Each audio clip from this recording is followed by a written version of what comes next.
I guess we'll do a countdown on my own. 3, 2, 1. You are listening to episode 166 of Paper Player. I'm your host, Tony, and that's it. It's a solo cast today. And yeah, it's going to be pretty weird because it's just going to be me rambling with nobody contesting what I'm saying, and pretty much everything I say from here on out is going to be fact, so you better believe it.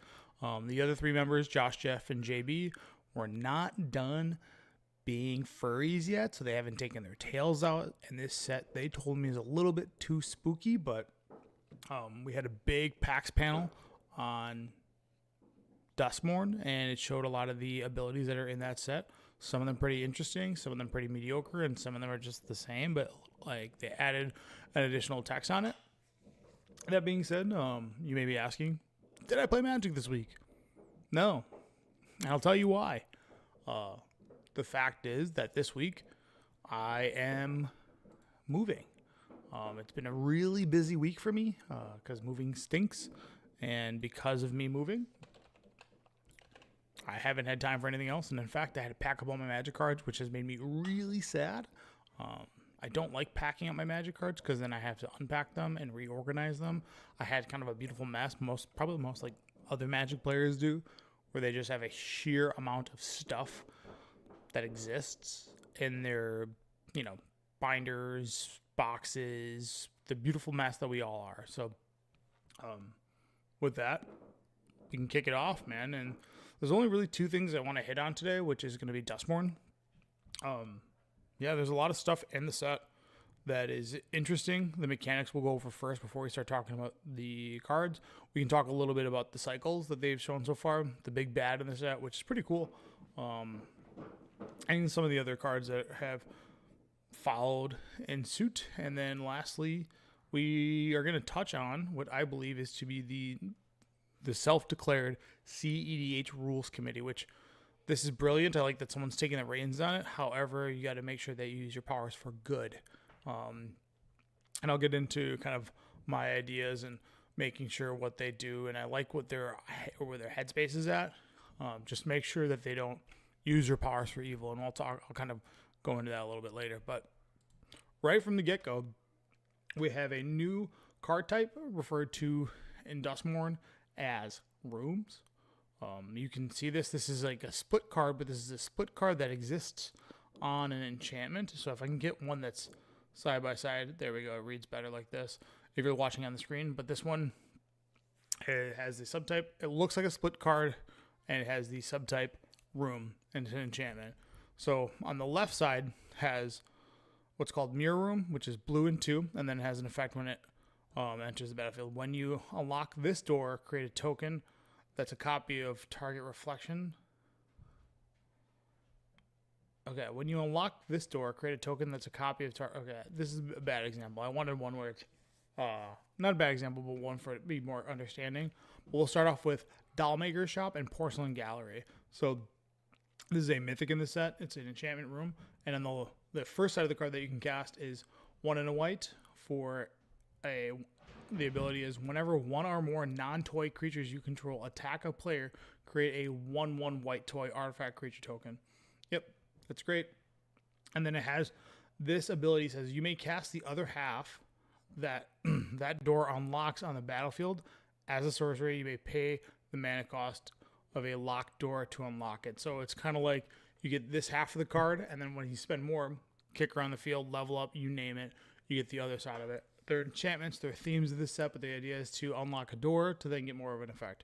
So what that cost is Porcelain Gallery, white 4, and then it has creatures you control have base power and toughness each equal to the number of creatures you control. So it's kind of a self-contained build around where the idea is you attack with a bunch of non-toy creatures every turn, and you amass an army, and then when you're ready to unlock as a sorcery, let's say you have 3 toys and 4 creatures, instead of having 3 1/1s and 4 whatever, you'd have a total of 7 7/7s, which seems like a good effect. The downside with enchantments, they've always been pretty lackluster. And when they don't have ETBs, they're pretty medium, but it's an interesting way to go about it, and it's a cool card design. If you're looking at the card, you can see that there's art that correlates to the other art, and it has this weird kind of interweaving, if you will. It's not uniform in every single card, so that's nice. So that's one of the mechanics is room. The other one, and I'm surprised they went this way. I really don't like Manifest, but it's called Manifest Dread, which is a new keyword action that introduces what they say the threat of the unknown. But they have a card here called Unwanted Remake for a single white. It is an instant. It has destroyed target creature. Its controller Manifest Dreads. So what does Manifest Dread do? That player looks at the top 2 cards of their library, then puts one of them onto the battlefield as a 2/2 and the other into their graveyard. If it's a creature card, it may be turned face up at any time for its mana cost. So, like Manifest existed in Fate Reforged the first time, except you can do this to your opponent's creatures, and you kind of like Reality Shift. What that card does, it puts a card from the top of the library onto on the battlefield tapped, or onto the battlefield as a 2/2. And you can even target your own stuff because it's Manifest Dread. There are cards throughout the set they refer to as Manifest Dread. The idea that you look at the top 2 cards and decide which one's going down is pretty nice, and the other one going to the graveyard. But overall, like 2/2s in this day and age, as we saw with Cloak or whatever, the one from the Murders of Carvalhal Manor, that's 3-mana 2/2s don't really work. But I guess if you just are doing Manifest as a whole, kind of being isolated, as long as it's attached to a creature, whatever the effects may be. Let's say it's a 3/3. This is Manifest Dread. That's probably fine because you get a 3/3 and then a 2/2.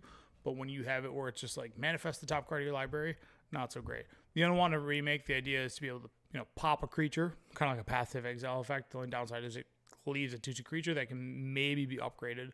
If you were to play this against control decks, not very good because it's targeting creature, and usually control decks only have 2 to 3 creatures as is, and then other cards, I don't know. Manifest Dread, I don't think is a good mechanic.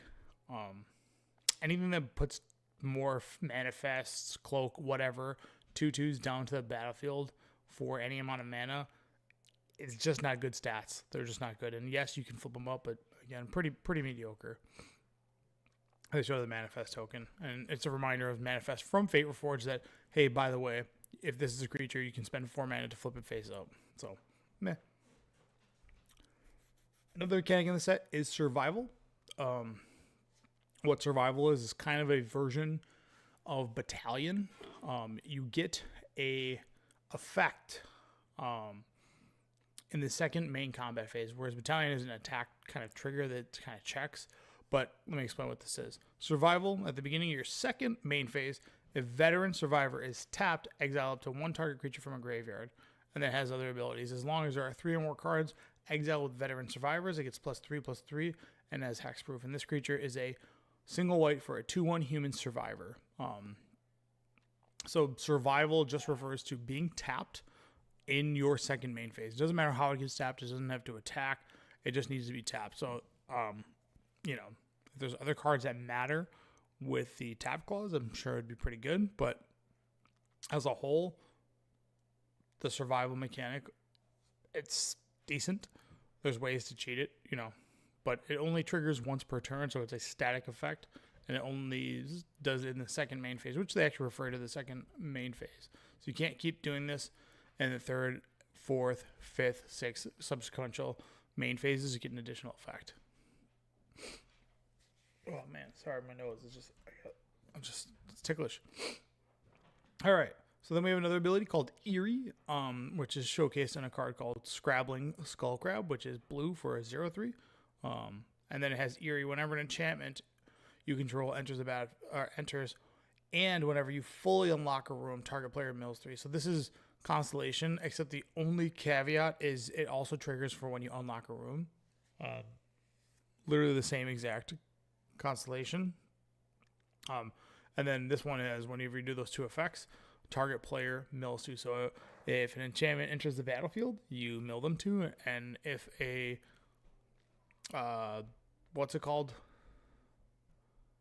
if a door is unlocked, you get to also mill 2. So again, crab effects where they mill 2 is pretty medium, but you can target yourself. But Eerie is just constellation, so hopefully that's good. I think the big set card or the big effect that's going to be good in this set, and it looks like it's showcased here, an Overlord of the Hauntwood, which is green 3 for a 6/5, which is impending, and then it has a number of counters on it. It's similar to Suspend, except the card actually enters the battlefield and is a permanent, but it doesn't change to be a creature until all impending counters have come off. So, for example, this one has impending 4, green 1. If you cast a spell for its impending cost, it enters with 4 time counters and isn't a creature until that last is removed. At the beginning of your end step, remove is at your end step. That's pretty interesting instead of your upkeep. So you get to remove a time counter from it. Makes it a little bit better. I guess it speeds it up. But this card, there's a whole cycle of them we'll talk about, which are, I think they're all called Overlords. Let me take a look at them. I'm going to make myself tiny. Yeah, it looks like there's a whole cycle of them here. The 4 of them, I don't know if there's a black one that's going to be showing, but there's 4 Overlords, and they all have Titan effects. And what I mean by Titan effects is, if you remember the Titan cycle from M11, Primeval, Grave Titan, Inferno Titan, they're all cards that have an ETB when they enter, and then they do the exact same effect of when they attack. So all will be interesting. We'll talk about all of them a little bit later, or I'll be talking about them. I should say, not we, but we'll see how lovely they look, and we'll go from there. So impending looks like a great mechanic. Anything that cheats in something quickly, and then if you have a way to blink it, obviously you get the effect without the time. It's only the conditional of impending 4 is when you pay the alternate cost, which is much cheaper to get the immediate enchantment effect, and then you get the creature later on, which the idea is impending doom. Great idea. I think mechanically for the set seems awesome, and then overall, yeah. So those are the mechanics of the set, which is impending, eerie, survival, and manifest red, and rooms. So those are the 5 things kind of encompassing this set.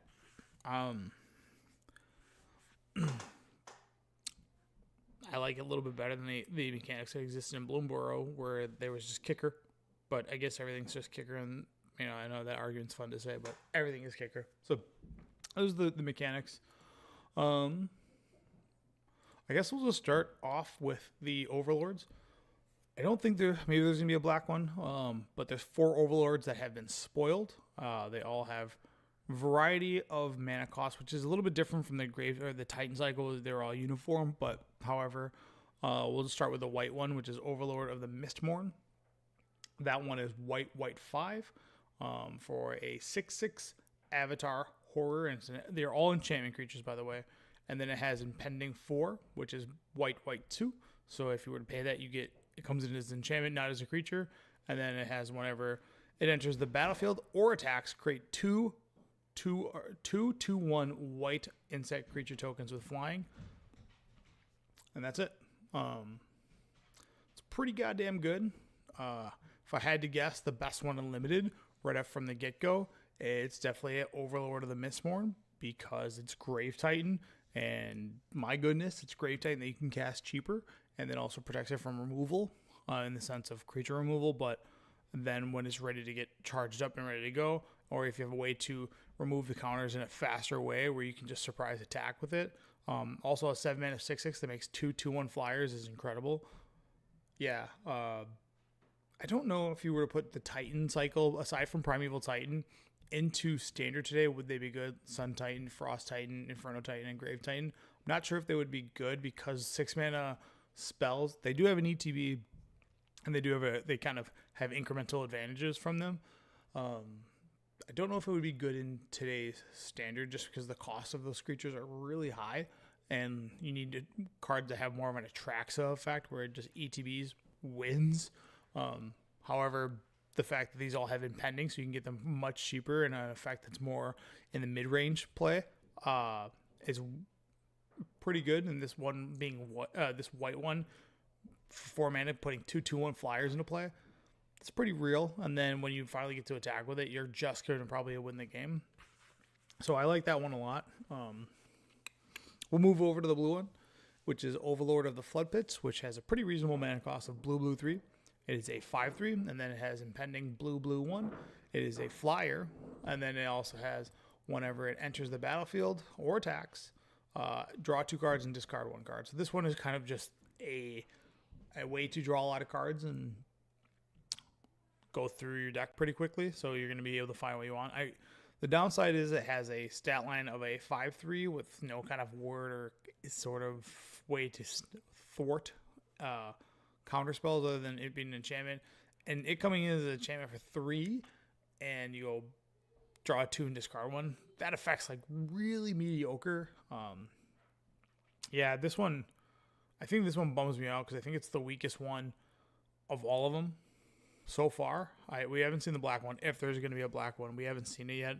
But this one's pretty weak just because a 5-mana 5/3, good stat line for limited, not really good for anything else. That stat line without any sorts of protection is pretty medium, and the effect is just meh. So I don't like that one as much. Next one has a very similar effect to Inferno Titan, which is red 4. It's Overlord of the Boiler Bilges, I guess Boiler Bilges. Has impending red 2, impending 4 for red 2. And when it ETBs or enters the battlefield or attacks, it deals 4 damage to any target, and it's a 5/5. So for 4 mana, you can, Lava Lanche? Are you a Lava Lanche? It's 4 damage to something, anything. You can target planeswalkers, whatever. So that's a pretty good stat line right there. And obviously, if you get to untap and attack with it, you're going to be dealing 4 damage to either a blocker or 4 to the face plus an additional 5/5 body, which will just completely end the game. This one, I think, has really sick ability in the sense of blinking it. If you have multiple ways to kind of ETB it over and over, just being able to shoot things down from a removal standpoint, it's pretty great. Probably, if I had to make a choice, I think this one's going to be the second one. I think the first one is white, then the second one, at least for limited. And then as far as constructed play goes, again, 4 mana, 4 damage is no slouch. And again, it doesn't have creature or planeswalker. You can also target their face, which is pretty good. So being able to close out games is going to be awesome. And then the last one, which is the one that was spoiled earlier on, green 3 for Overlord of the Hauntwoods, which is impending 4, green 1. No, it's only 3 to impending, and then whenever it ETBs, you create a colorless land token named Everywhere that is every basic land type. So this one's really good with Leyline Binding. That one is the first one that kind of went to mind with that. Yeah, that's pretty sick. So I know Leyline Binding is probably already built and set up for that, but 3 mana, put a land that's every basic land type to just activate everything else. This is also probably pretty decent with Scion if you're going to try to put this in Modern. Also triggers Valakut, if you will. Yeah, there's a whole bunch of stuff that goes with it, but it is tapped. But again, it makes a land similar to Primeval Titan. It doesn't go and search out lands, which is think I didn't go down that route for green. But you'll probably like this limited. It's got good stats, and then 3 mana ramp, and then also fixes your colors. That's pretty goddamn good. So, all right. There's a whole bunch of stuff going on with the set that they've shown. I'm catching up as we go. Like there's a card called Saw, but I'll go into things that wow, that's pretty good. So I'm going to be learning as we go because I have not looked too deeply in the set, but there are things that are really funny that are thematic, and also a little bit of things that have some combo. They showed Kaito, which is the only planeswalker I believe in the set. Kaito, Bane of Nightmares. It is a legendary planeswalker with ninjutsu, and yes, you heard that, ninjutsu, meaning that it comes into play for the ninjutsu ability. If you don't know what ninjutsu is, go read a book about Kamigawa and figure it out. However, it's a it's a planeswalker with 4 loyalty, and then you can ninjutsu, and as long as your turn, it becomes, or it has one or more loyalty counters on it, which is really interesting because you can destroy the loyalty counters. It's got to have 1 or more, so you can't go down to 0 and make it a creature because it dies due to state-based effects. So as long as it has 0 or 1 or more loyalty counters on him, he's a 3/4 ninja creature and has hexproof. So it makes him impervious to burn spells and so forth. But the other abilities it has is +1, you get an emblem with ninjas you control. get +1/+1. So just right from the get-go, +1 for emblems for all ninjas. Auto include in every single ninja EDH. I think it's really cool that you have a planeswalker that has ninjutsu on top of that. 0, surveil 2, draw a card for each opponent who lost life this turn. So if you send your ninjas all 3 ways for EDH, you can draw 3 cards. And then -2, tap target creature and put 2 stun counters on it. So we've seen this kind of planeswalker design before. When it comes to planeswalkers that don't have ultimates, which probably in this day and age, planeswalkers with ultimates are pretty outdated.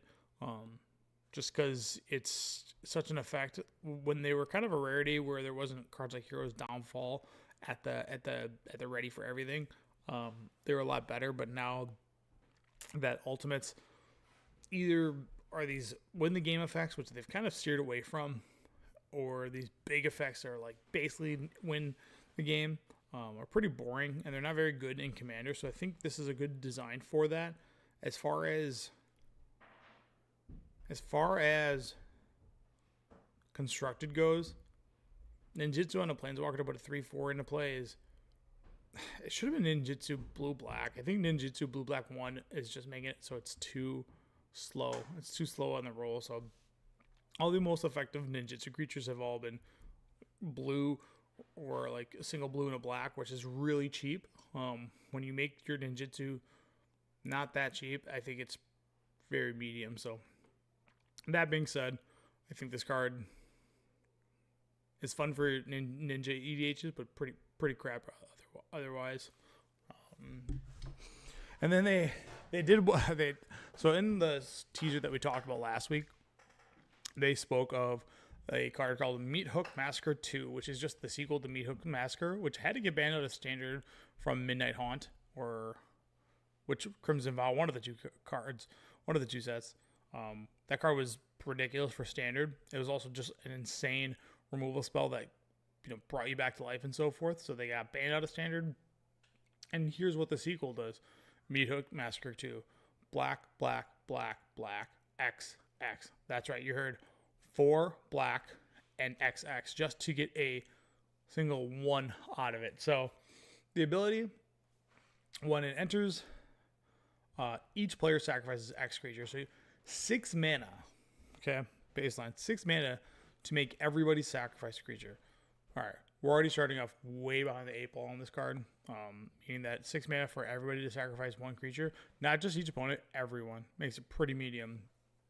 All right, whenever a creature you control dies, you may pay 3 life. If you do, return that counter under your control with a finality counter. So it's just a static effect. That one's pretty good. It does come with a finality counter, which sucks for kind of infinite loops and so forth, but all right. And then whenever a creature your opponent control dies, they may pay 3 life. If they don't, return that card under your control. So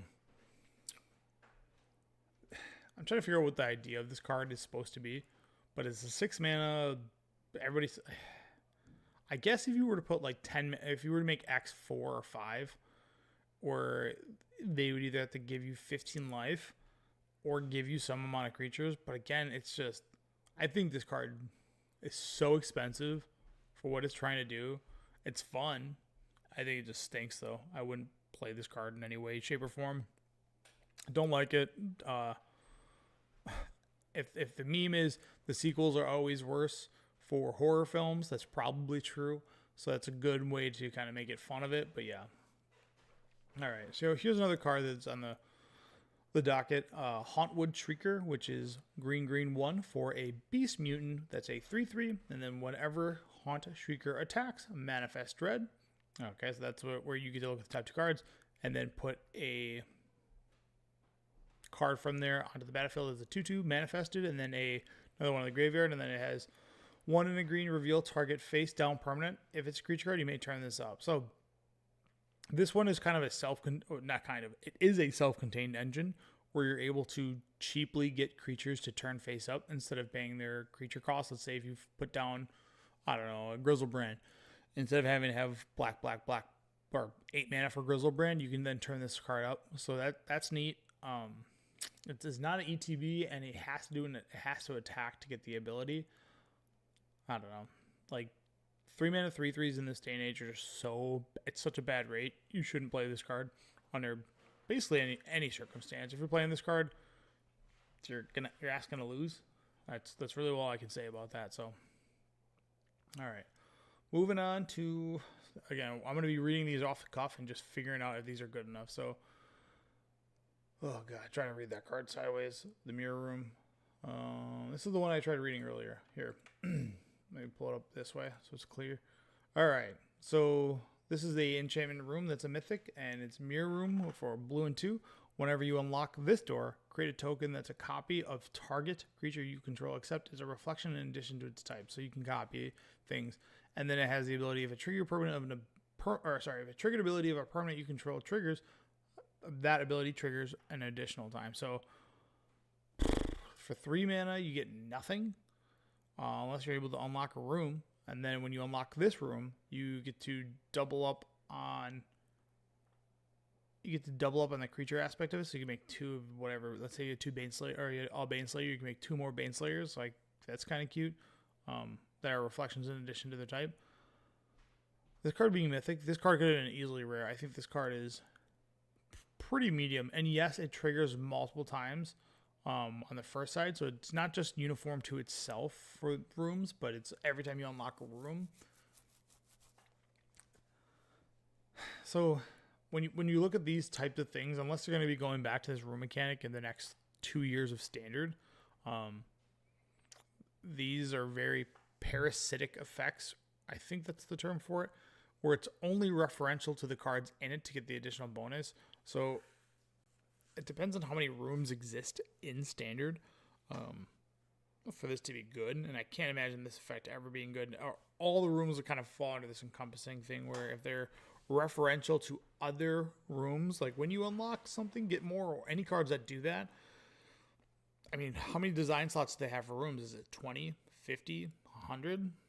It's probably in the, like, I would assume that there's 25 rooms in this entire set, and because of that design, you only have 25 cards to kind of work with.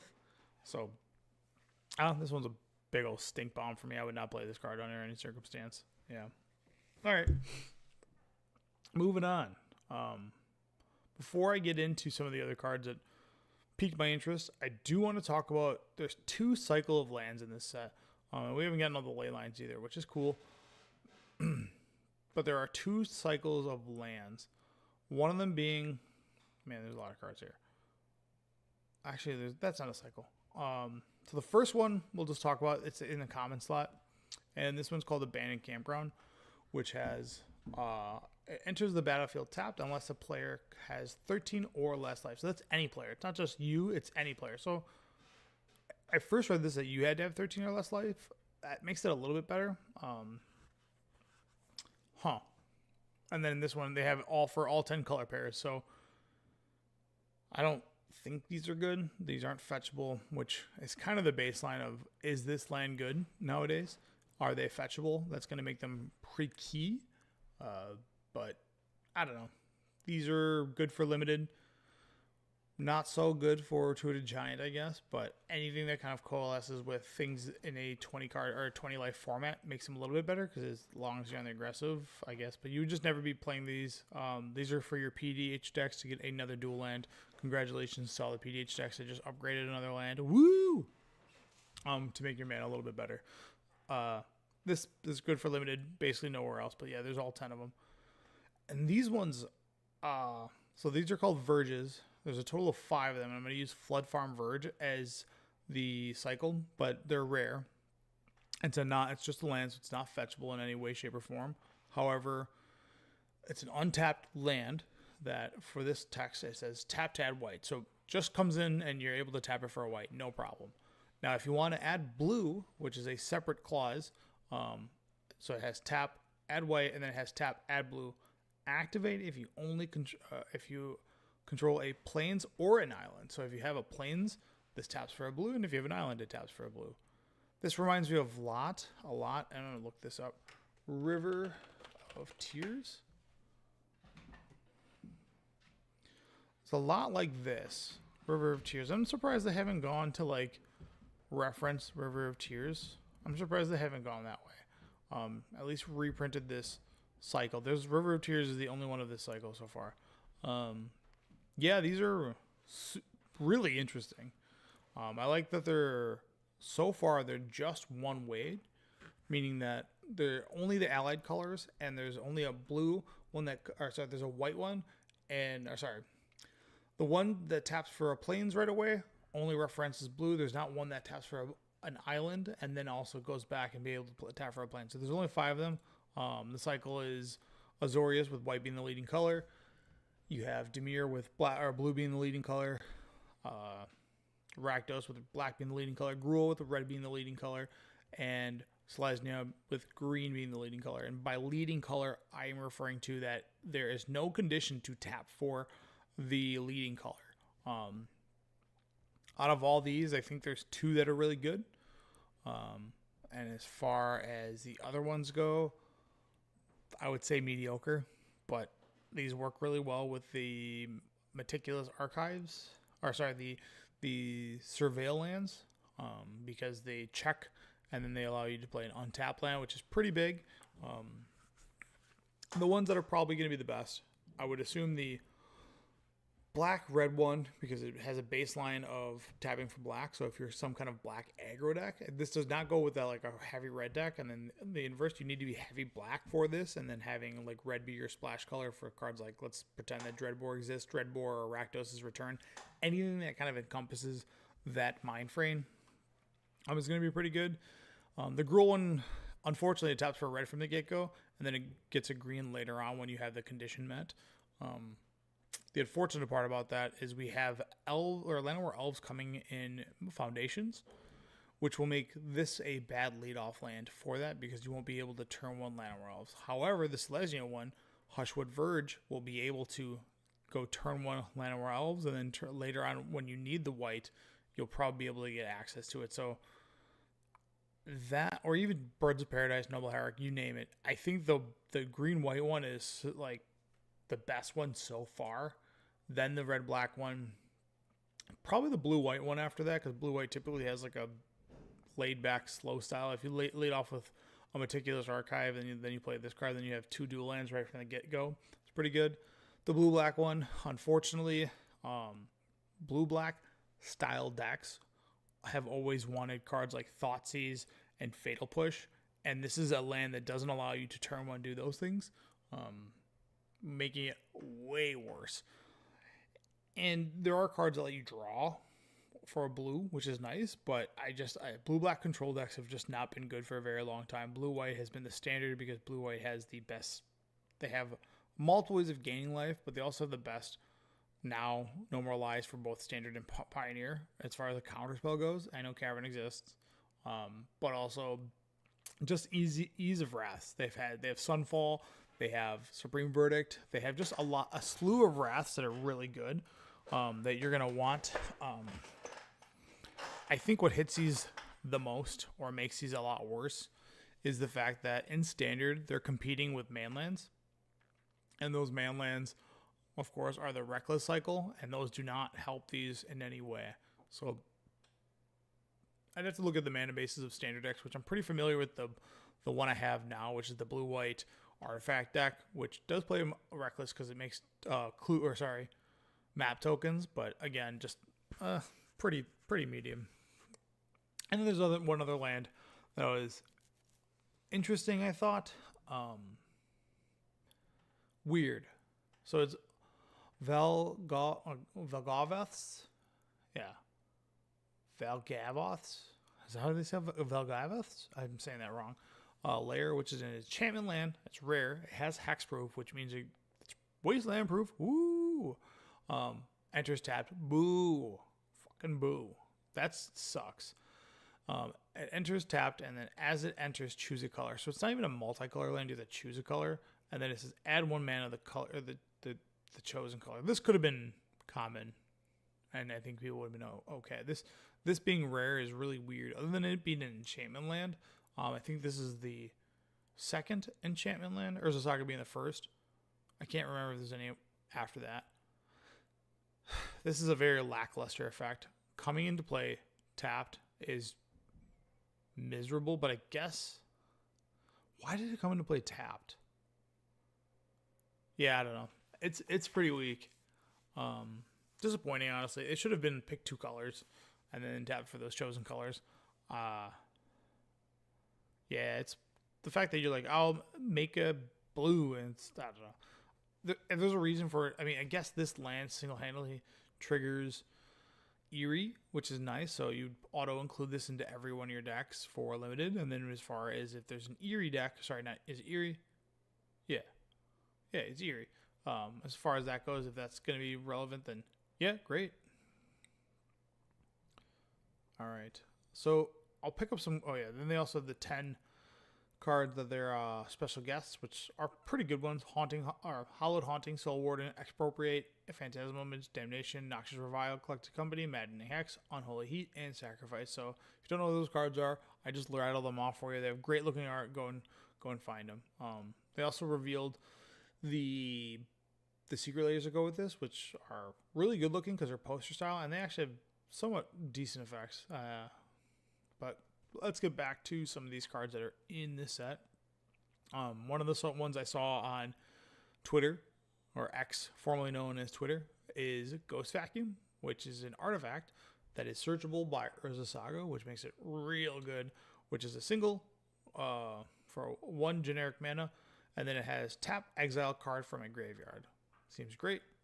Being able to just pluck off things from your opponent, which is always like a really strong effect. I don't know if we have a lot of those that actually target. I think that there's a 2 mana vehicle that does that, which is heavily played. However, it has another ability for 6 and tap it. You can sacrifice it, put each creature exiled with Ghost Vacuum onto the battlefield under your control with a flying counter on it. Each of them is a 1/1 spirit in addition to its other types, and then activate only as a sorcery. So you can, I don't know, grab 8 creatures with this if you have a way to keep untapping this, and then basically unload and just drop the entire thing. I would love to see this in EDH as a weird way to dramatic reversal, which, yes, dramatic reversal plus Ice Crown Scepter plus mana would be cool. Or is already broken, but I like that you can pick people's creatures off or just have it sitting there for any reanimated targets and then go, well, I have a 1/1 version of it, so not completely busted, but it is nice. Also, you can target any card, so Snapcaster effects or things that target the graveyard in any way, shape, or form. It's a great card to stop against that, and it's repeatable. And lastly, it's searchable with Urza Saga, which automatically puts that on the radar. Is this better than insert Tormod Script, Relic Progenitus, Soul Guide Lantern? The list goes on and on for graveyard hate style effects.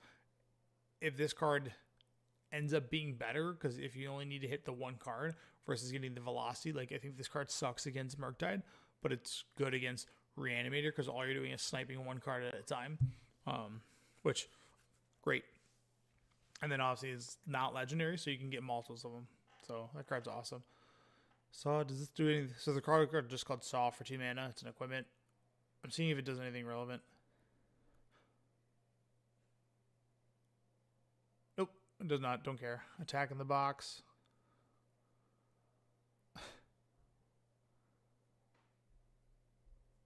That reminds me a lot of Injection Fairy Lily. Huh. So I saw this on social medias today. Haunted Screen, and I think this is really funny. However, it's a 3 mana artifact. It's got 3 different lines of text on it. The first one is tap. You can add black or white. Okay, and it's a TV card. The other ability is tap, pay 1 life, add the other 3 colors of the rainbow. So it's red, green, and blue. And I get the joke here. The joke was black and white TV was free. If you wanted to have color, you had to pay extra. So I like that little in humor for the existence of, I don't know, old boomers and Magic. And then it has one other ability, which is 7 mana, puts 7 1/1 counters onto it. It becomes a 0/0 spirit creature. In addition to its other types, activate only once. So 7 mana. It doesn't cost, you have to tap it. 7 mana.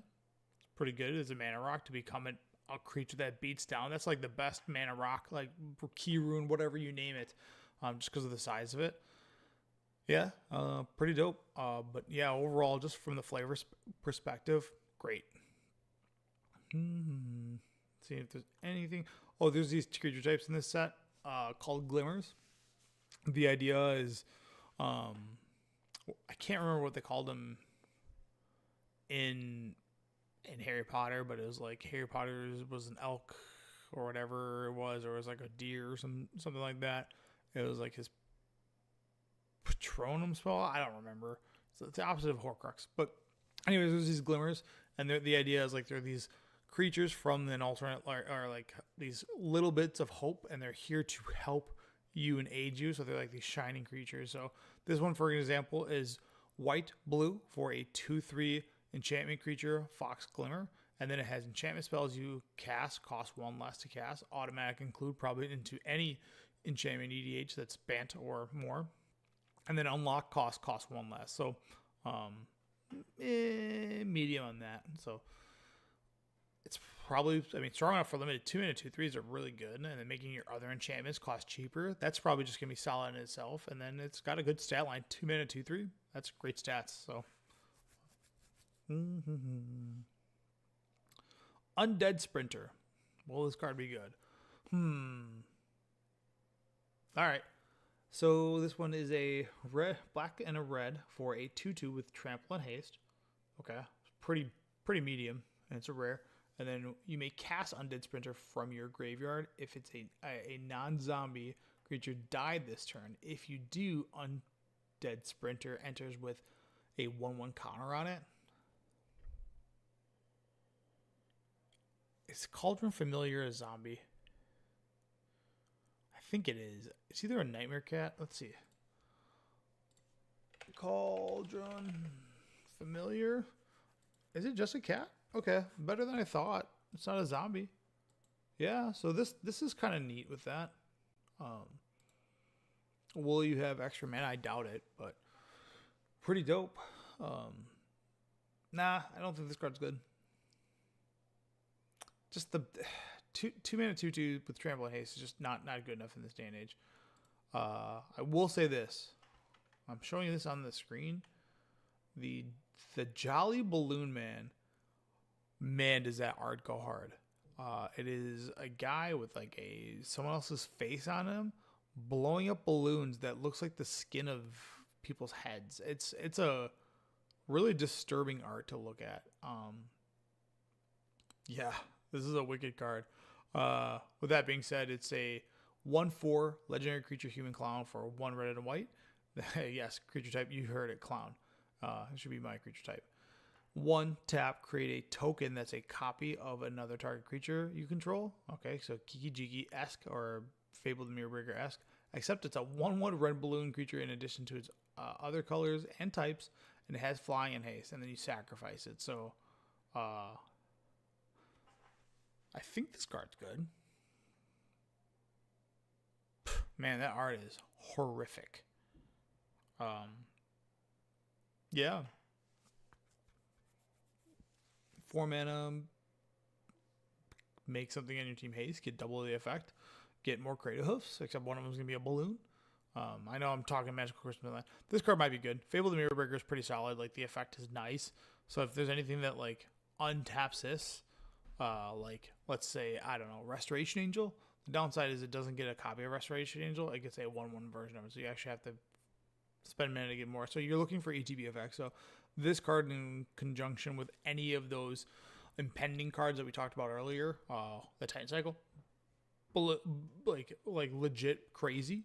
And yeah, are those impending cards? Are those legendary? We'll take a look at that. Like I said, I'm bleeding. There's another creature type in this set called Nightmares, and they all have like the fear of something, which I think are pretty thematic. Like this one, for example, is Fear of Infinity, which is 1 blue and a black, which is a 2/2 flying lifelinker. Fear of Infinity cannot block, and it has the ability Eerie. Whenever a enchantment or a room you unlock is fully unlocked room, you may return Fear of Infinity from your graveyard to your hand. Medium. Flying and lifelink's no joke, but again, there's like this whole cycle of fear of thing. Don't see anything nice there. Swarm Weaver enters, create 2 1/1 black. Delirium. Oh, Delirium's also in this set too. It's not a new mechanic. I should say that. Yeah. Nico, does this card look any good?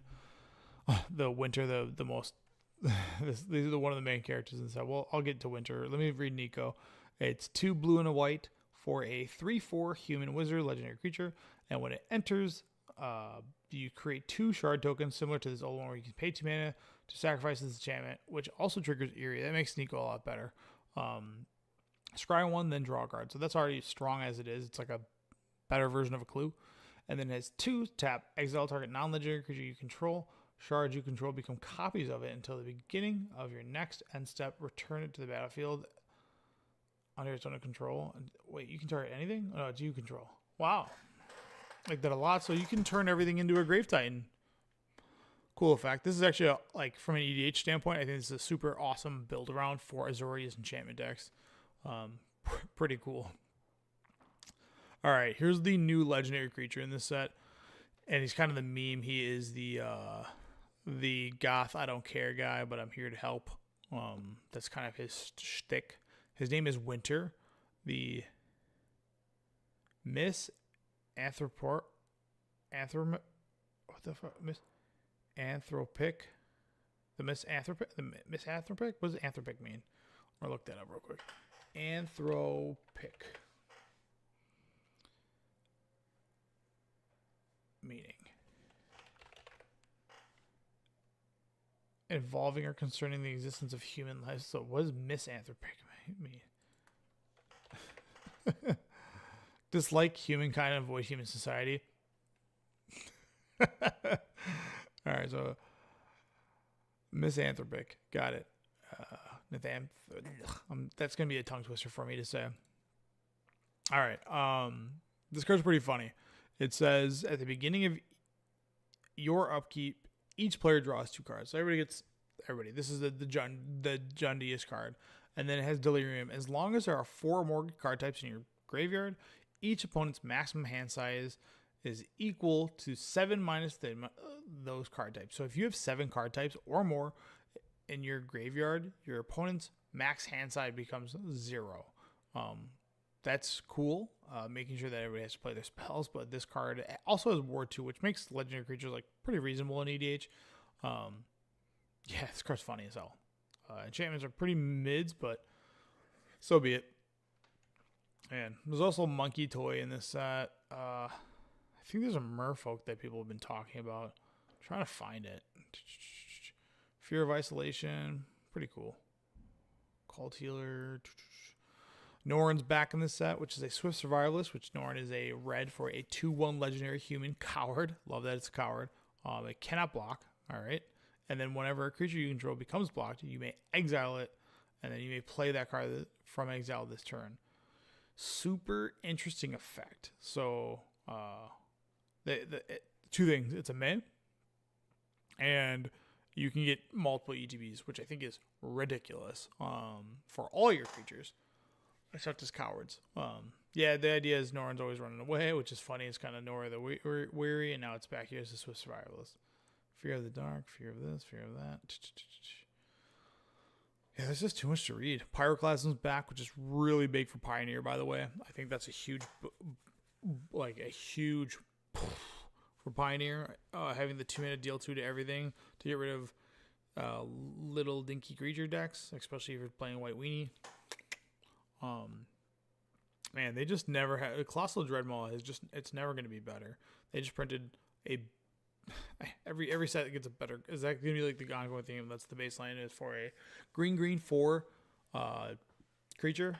This one's a lizard, has trample. It's a 7/6, so just flat out 1 more power than Colossal Dreadmaw, stronger. And then it also has 4 cycling for 2 mana, which allows you to discard it to search for not a basic, any forest. You can go get like, I don't know, your Surveil Lands. I wonder if this cycle will be good enough. I saw a white one and I saw a green one, so that kind of gives me pretty awesome. Fear of Imposters. Man, there are so many cards in this set that I think. Another thematic card that I like they have called Say Its Name. The idea is say it 3 times, and you get like the Beetlejuice effect. Mill 3 cards, then return a creature card or land from your graveyard to your hand, and then it has exile this card and 2 other cards named Say Its Name from your graveyard. Search your graveyard for thrice called and put it onto the battlefield. Okay, that's cool. Trying to see if there's anything here that's exciting to me in this set. Ethereal Armors reprinted as uncommon? Wow, we will. For some reason, I thought Ethereal Armor was Totem Armor. It is not. No, nothing. Leyline of Hope, which is a new leyline. Demonic Council, which is pretty big, I guess. That one's black and 1. For a sorcery, it's just for 2 mana, you can search your card or library for any demon card and put it into your hand. Now, if you have Delirium, it's just Demonic Tutor, 1/1, the exact same thing. That's a pretty relevant thing, especially if you can get Delirium, which, as we've shown in the past, Delirium is not hard at all to get. Leyline of the Void is here. Ooh, okay. Leyline of Transformation. This is a new blue one. If Leyline of Transformation is in your opening hand, you may begin with it on the battlefield with the Leyline clause. And then it says, you choose when it enters, choose a creature type. All right. And the creatures you control are the chosen type in addition to the other creatures, or to the other types. The type is true for creature spells you don't control and things and cards that aren't on the battlefield. Wow. I wonder if that's good.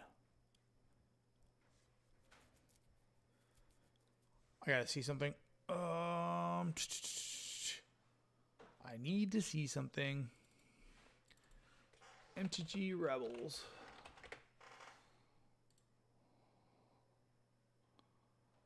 I just need to see how Rebels read.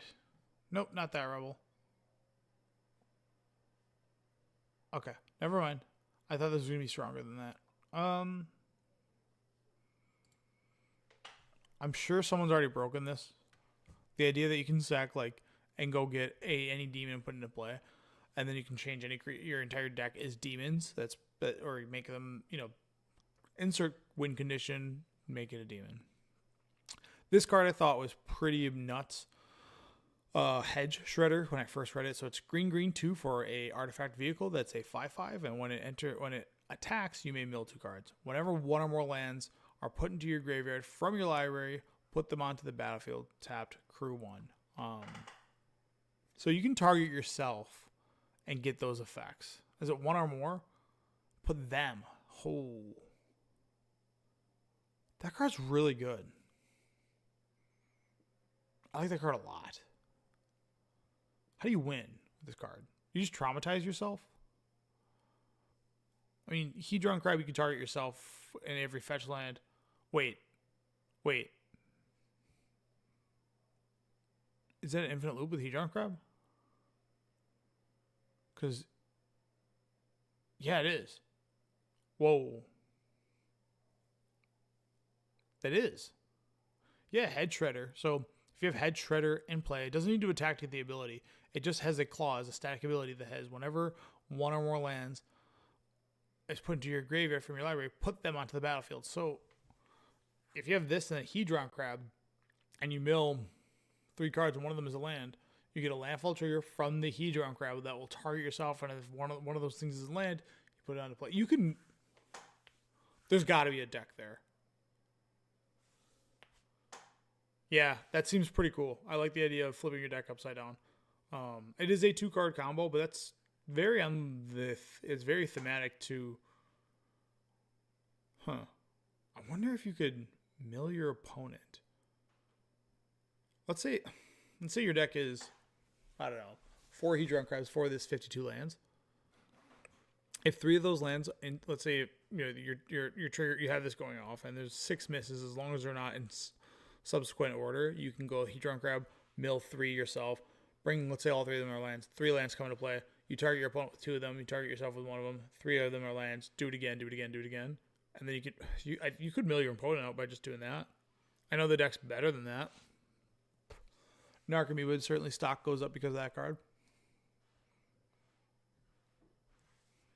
Yeah, that card's really dope. Yeah, I like that card a ton. Wow. They also revealed another card called Split Up, which is white 1, which is 3 mana for a sorcery, and it has choose 1, destroy all tap creatures, or other mode, destroy all untapped creatures. So this is the cheapest version of that effect as far as a Wrath goes, just flat out destroy.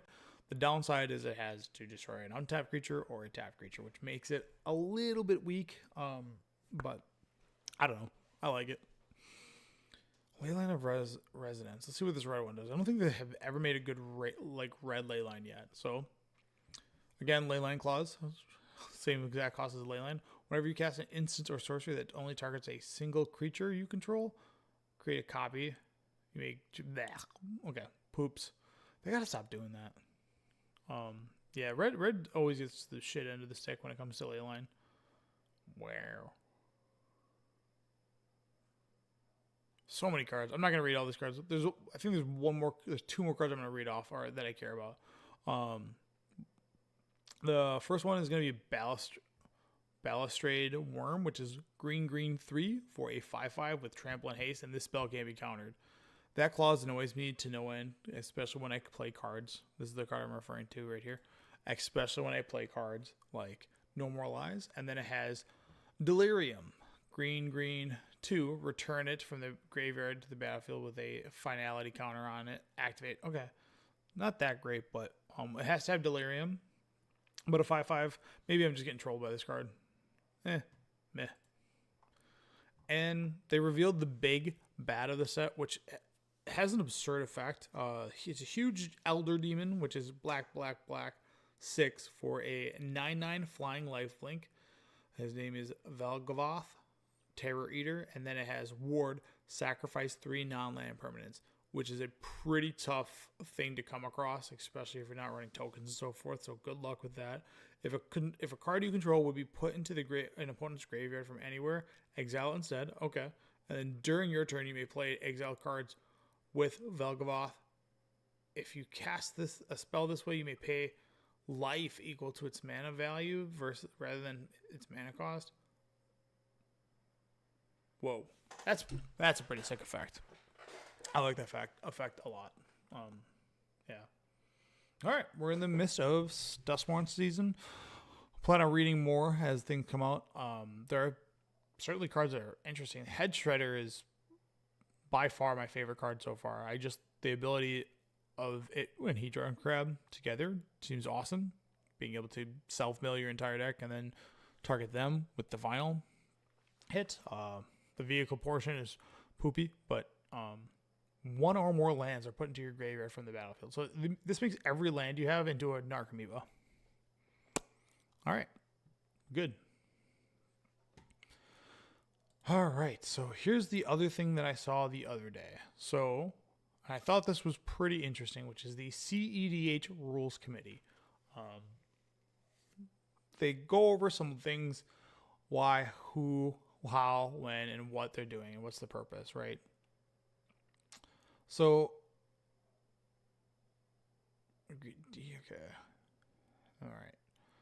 They go over their members, and it looks like there's a total of 5 of them, which is solid as far as that goes. They have a CEDH rules update, and they're going to be talking about finalizing their CEDH committee members. All right. Launch community surveys. Great. Publish first draft and proposed ban lift. All right. And then launch community feedback forum. Community updates 1. Publish list and test events. And okay. So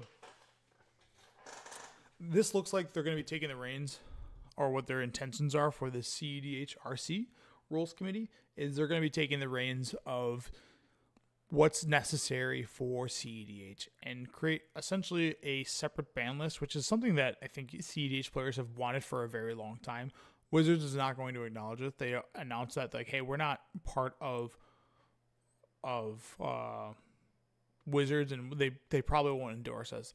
And that's for obvious reasons, because they were to ban a card like Dockside, and Wizards wants to, have print equity in Dockside Extortionists.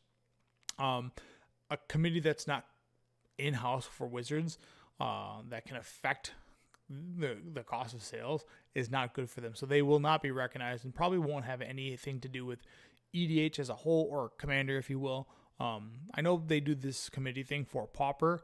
The upside to Pauper for Wizards, and why they can allow it for Wizards, is because a common rarely breaks the bank. A lot of people don't buy packs for commons.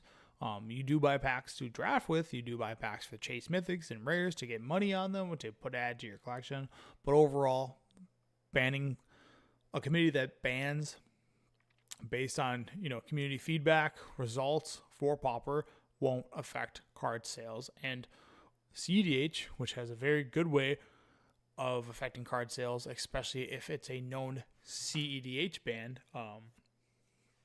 can be problematic. Now, overall, I think the idea of what these guys are doing, I like, as long as it is done for the guise of the format, and the idea is to keep the format in the best possible place that they can, and without making sure that they use this power that they're trying to establish for evil.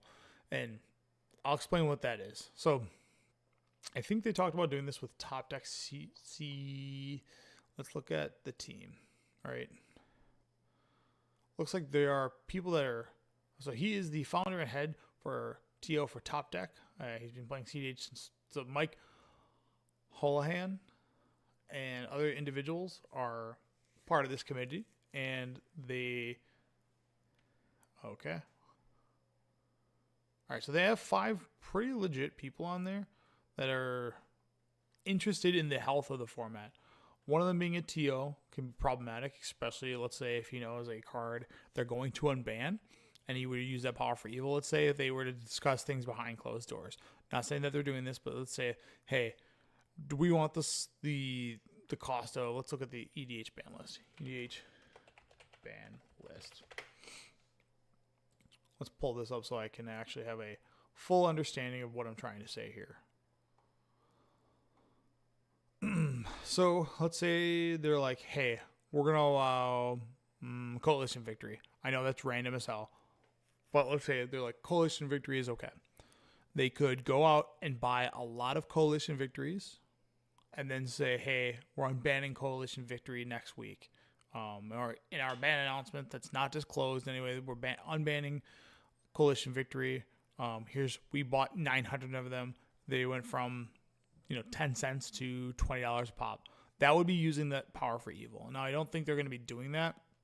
And from the short read that I had on this rules committee, they are pushing forward of being community driven, which I think is brilliant, meaning that people are going to be on the cusp of things. Now, the downside to that, when it comes to like CDH tournaments, is there's also powers to reverse the ban list that Wizards has put in place, and there's also powers to ban current meta problems. And for example, one of them might be Orcish Bowmaster, let's say. I know Orcish Bowmaster has been incredibly dominant in CEDH. It's actually turned down some strategies. To ensure that favoritism isn't done for these guys, I think it's imperative, and I think they might know this, that it is imperative that they review this stuff to the community and have it in the forefront, and then also get a ton of feedback as well as all of their discussions as a committee, as a group. I would advise that you do it through stream or podcast so it's documented and it's open as possible, open as possible. That way no one feels that you are doing something that you shouldn't be doing. Now, again, no one's here yet to acknowledge this, but I like that they're moving forward with the idea of this committee. Like, hey, here's what we're going to be doing. It's a community-driven project, and what we're trying to do is make CEDH streamlined for CEDH because there are things that Wizards won't ban. And for example, Dockside Extortionist from a CEDH level is absurd, and I've heard this argument hundreds of times that it's not that good in casual pods. It is bonkers, way crazier in CEDH than any other format because of how quickly CEDH devolves into dumping your artifacts onto the battlefield. And if one guy goes Dockside, I get 9 treasures. That's usually the game, and that's Dockside is also an enabler in so many different ways. It's one of the highest demand creatures that you want to go search for. It's got a cheap mana cost. And then, like, if Primeval Titan's banned, I'm going to make the argument here. Dockside Extortionist is a much, and I mean much better Primeval Titan. The fact that it's not restrictive to only 2 lands a turn resources, the fact that it can expand to 19, 30, 50, 100 resources, works well with bouncing, super cheap. I mean, the combo alone of, Dockside Extortionist plus Shrieking Drake plus a way to bounce Shrieking Drake and then having access mana, which I believe is very doable in so many different ways, especially if you have I don't know, one of those, I can't remember the card's name, but there's so many combos to make infinite treasures and then do stuff with that infinite mana with that. So Dockside is something that was probably on their radar and should stay on their radar. Unfortunately, if people purchase for their CDH deck Docksides, you are running into the risk of this. And I think one of the big things when it comes to this rules committee is when Wizards comes out with something, it's forced to be uniform because all stores have to run it. When a community-driven thing, such as Pauper or whatever, comes out with stuff like this, you tend to fracture a community. I hope that people are willing to give them the chance. I am interested to see how this will be ran. But for the sake of the rules committee here, the CEDH rules committee, I think your 5 members as a core group is good. And then I would make a voting system, and that voting system be 6 individuals that are not connected to you guys from a CEDH standpoint or this rules committee that is voted on. And let's say it's Brian from Boston Roll, like Brian Koval. He would be a great person to weigh in on problems to be here, and then his voice could be heard in your committee. And it doesn't always have to be the same guy, but it can be the top 30 players. You bring in 6 of them every single time, communicate, do a vote, and make sure it's an odd number vote. And let's say the 5 people in the rules committee are absolutely out of their minds and they're doing something nonsensical. Those 6 people that they have chosen to come in and assist with decision makings for CEDH can go nay, and then their vote is void, and make sure that it's in a podcast format, wherever it's where it's visible, so it's completely clear. So, or just do everything through Discord and have votes like that. But, yeah, this is an interesting way to take the reins of this.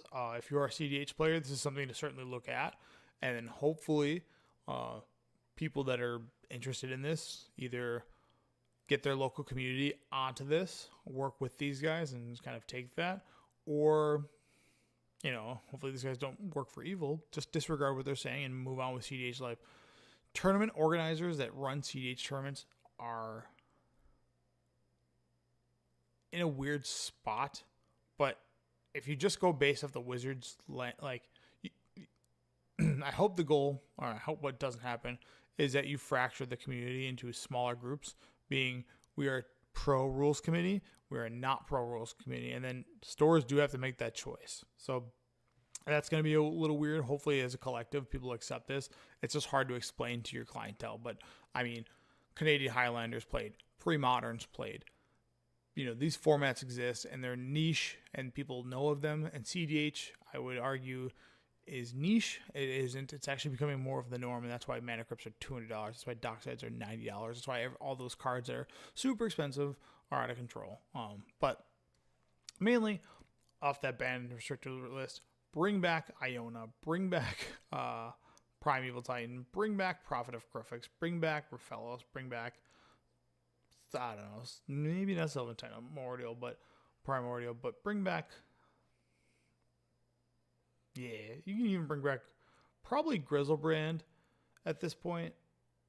Maybe not guessing it. Grizzlebrand, Golos are probably good to come back. 15 mana, Emrakul probably, Araios probably fine too. Biorhythm is just a trash card. Bring that back. Yeah.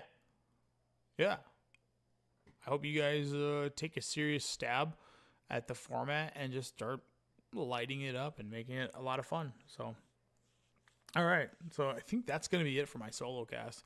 I try to fill up as much time, and I know a lot of that time was me reading cards, but for the CDH Rules Committee, I'm hoping the best for you guys, and I hope people like the connections that you guys are making. And lastly, Hopefully, your ban list, the new one. Ooh, I like that they have the changes. There's no changes currently.